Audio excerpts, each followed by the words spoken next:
नागरिकों को उठाना पड़ता है।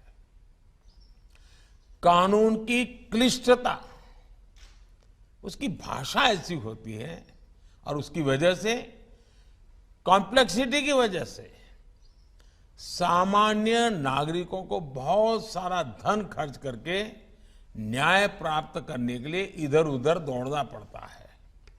इसलिए कानून जब सामान्य मानव की समझ में आता है, उसका प्रभाव ही कुछ और होता है।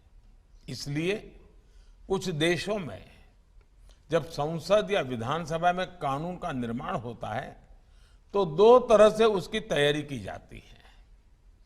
एक है कानून की परिभाषा में टेक्निकल शब्दों का उपयोग करते हुए उसकी विस्तृत व्याख्या करना, और दूसरा उस भाषा में कानून को लिखना और जो लोक भाषा में लिखना, उस देश के सामान्य मानवी को समझ आए उस रूप में लिखना, मूल कानून के स्पिरिट को ध्यान में रखते हुए लिखना। इसलिए कानून बनाते समय हमारा फोकस होना चाहिए कि गरीब से गरीब भी नए बनने वाले कानून को अच्छी तरह समझ पाए।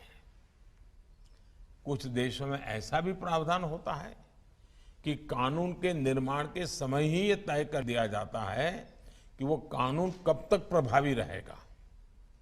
यानी एक तरह से कानून के निर्माण के समय ही उसकी उम्र, उसके एक्सपायरी डेट तय कर दी जाती है। कानून 5 साल के लिए है, एक कानून 10 साल के लिए है, तय कर लिया जाता है। जब वो तारीख आती है तो उस कानून की नई परिस्थितियों में फिर से समीक्षा होती है। भारत में भी हमें इसी भावना को लेकर आगे बढ़ना है।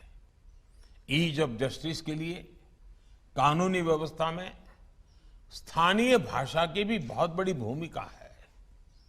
मैं हमारी न्यायपालिका के सामने भी इस विषय को लगातार उठाता रहा हूं।